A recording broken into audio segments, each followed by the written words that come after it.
نحن هلا قوني الساعة 2 في الليل، مثل ما يكون شايفين هزات ارتدادية. نحن ما عدنا في مسألة هزة، سلفتنا صارت طويلة كثير.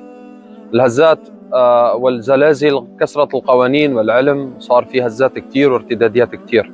هذول السيارات اللي خلفي كلياتها فيها عوائل، كلها أطفال قاعدين فوق بعضهم، ما احنا عارفين كيف بدهم يسكنوا في هذا البرد. انت بجوز تقول لي هدول ساكنين في سيارة عندهم سيارة، انا راح اقول لك طيب واللي ما عنده سيارة؟